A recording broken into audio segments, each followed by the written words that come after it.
Also, just the wet ingredients, the egg, the oil, the buttermilk, salt, and all that stuff.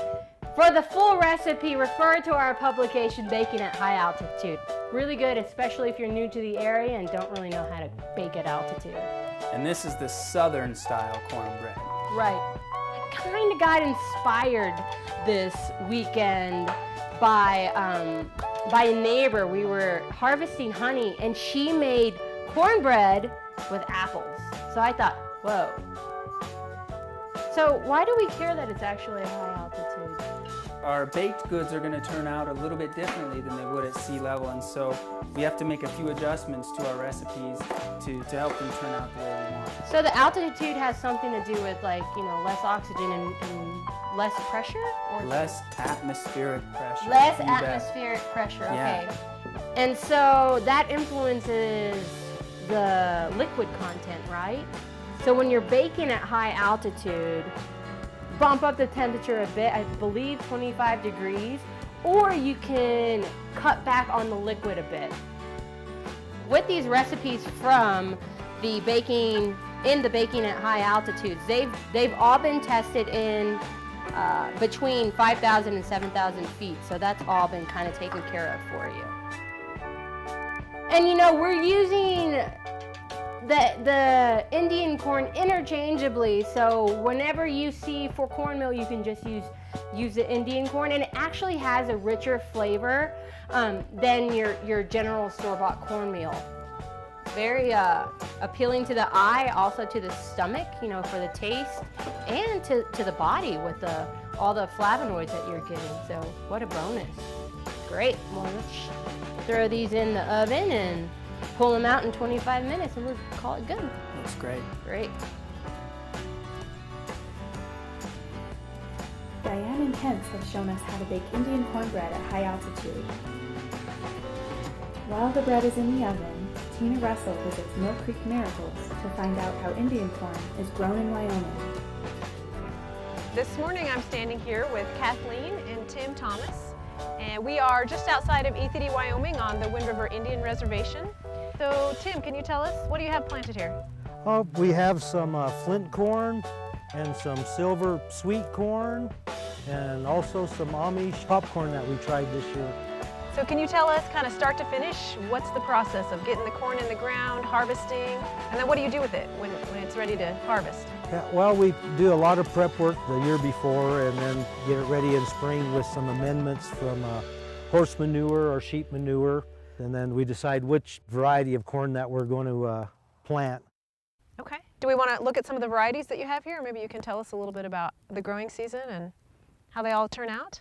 Sure. Okay, let's walk over here, check them out. Okay, this is what they call the flint corn.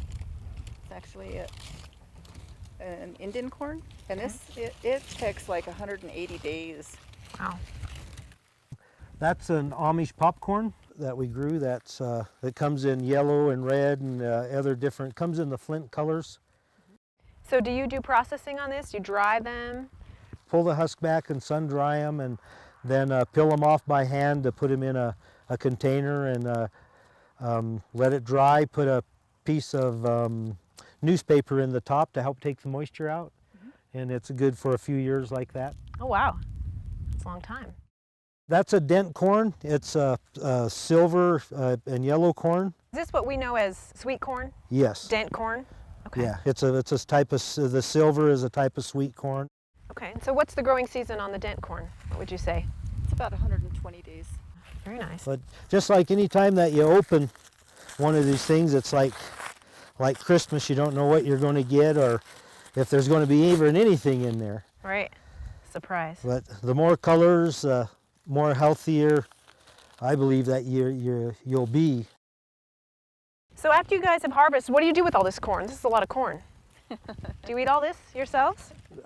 No, a lot of it we do, but some of it we dry and sell to the local people that are in the area that they use it for ceremonial soups and some of the peyote meetings and I guess the feast and things that they have after a funeral or things like that.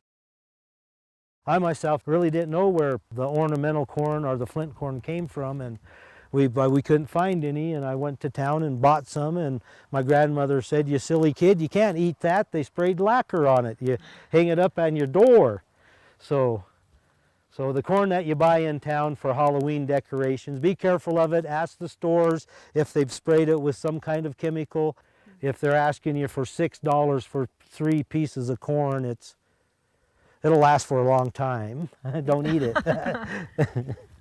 There's a lot of love and a lot of time that's in this, and we make a little bit of money on it, but it ain't nothing that we're going to get rich off of. Right. Except self. Right. Labor of love. Yeah. For sure.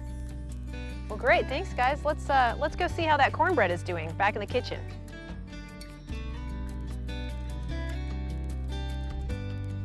This is some good-looking cornbread. It's fantastic. And the muffins, they just speak autumn. Yeah, all that great color with the cranberries, and you got the big chunks of apple in there. Whoa, shall we? So it's pretty successful. So you can put in whatever you want, be it nuts. Yeah, other fruits, maybe some nuts. What about pumpkin? Oh, you bet. Thank you for joining us.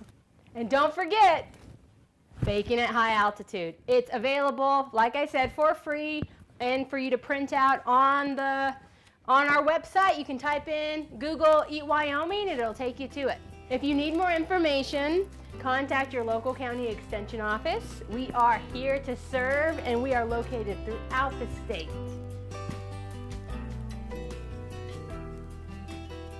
To make Southern-style Indian cornbread at home, you'll need 1 1/3 cups Indian cornmeal, 1/3 cup unsifted all-purpose flour, 1 tablespoon of sugar, 3/4 of a teaspoon double-acting baking powder, 1/2 teaspoon of salt, 1/4 of a teaspoon baking soda, 3/4 of a cup buttermilk, 1 egg, 2 tablespoons of cooking oil. Preheat the oven to 425 degrees. Grease the bottom of an 8x8 pan. Sift cornmeal, flour, baking powder, soda, salt, and sugar into a medium-sized mixing bowl. In a small bowl, beat the egg well with a fork and then stir in the buttermilk.